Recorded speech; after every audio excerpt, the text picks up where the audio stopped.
Russia submits a draft statement to the UN Security Council to prevent the purchase of oil from terrorists in Syria.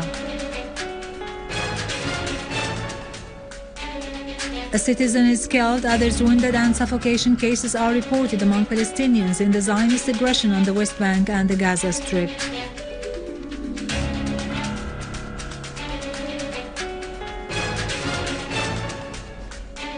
Former French President Nicolas Sarkozy is held by the French authorities pending investigation in a corruption case.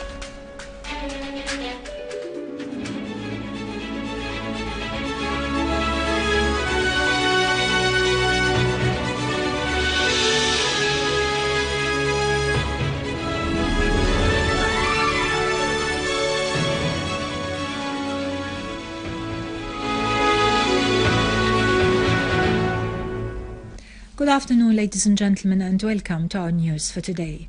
Russia has submitted a draft statement to the chairman of the UN Security Council calling for standing against the illegitimate purchase of oil from terrorists in Syria, affirming that any export or import of oil without the approval of the sovereign state is illegal. The draft statement expresses concern over the ability of terrorist groups to take over oil fields in Syria and strongly rejects any participation in direct or indirect trade with Syrian oil.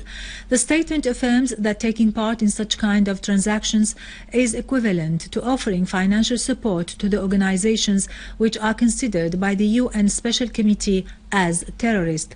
The draft statement urges the UN Security Council's members to take the necessary measures to prevent the involvement of its citizens, organizations and individuals inside their territories in concluding any trade or financial deals related to crude oil in Syria if their source has nothing to do with the Syrian government.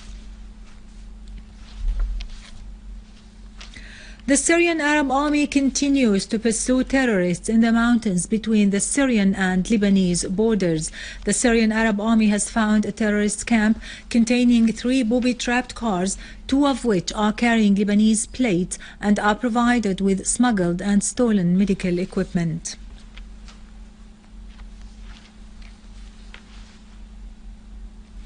The Iraqi parliament has opened its first session headed by Dr. Mehdi Al-Hafez, the senior member. The MPs were sworn in.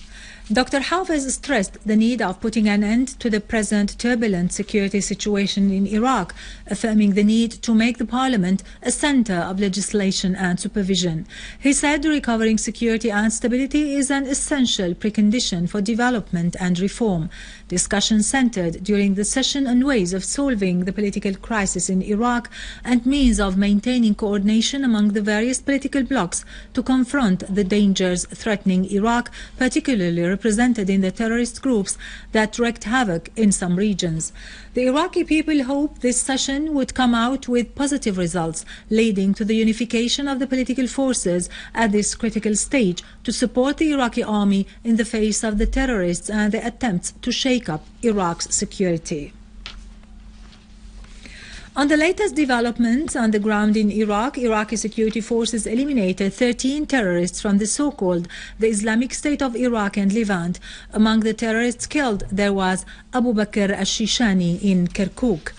The Iraqi military and security forces also purged the villages of Sharwin from the terrorists, destroying their vehicles and ammunition. Meanwhile, the Iraqi army raided the terrorists' hideouts, defusing the explosive devices left by them, and continued to pursue the terrorists in Salah ad-Din and Diyala provinces.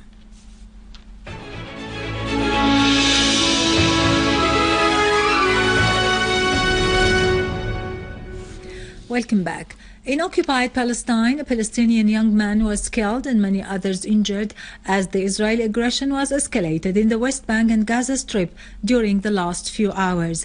The Israeli forces of occupation assassinated a Palestinian in a barbaric aggression on Jenin refugee camp.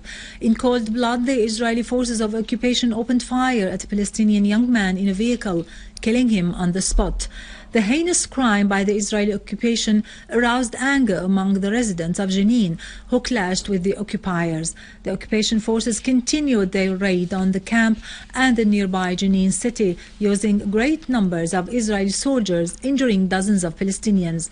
The Israeli forces of occupation also pressed ahead in their brutal aggression on the city of Hebron, turning it into a military barracks. In Gaza Strip, 4 Palestinians were injured as Israeli aircraft, including F-16, carried out several airstrikes in several areas, devastating the Palestinians' houses and land. The International Journalists Federation has issued a decision to expel Israel from the Federation's membership. Member of the Federation's Executive Committee, Muayyad Al-Lami, said the Federation took this decision during its meetings held on the 28th and 29th of last June at its headquarters in Brussels with the approval of 14 out of 17 states. The decision is an expression of the Federation's rejection of the Israeli crimes and racist and barbaric policy pursued against the Palestinians and the Arabs. Al-Lami said the Federation has unanimously decided to reject the subscription application presented by members of the so-called Syrian Opposition Journalists Society. A Libyan colonel, Musa Ibrahim al-Mujaybari, was assassinated by armed men on his way out of a mosque in Benghazi, where he was with his son, who escaped death.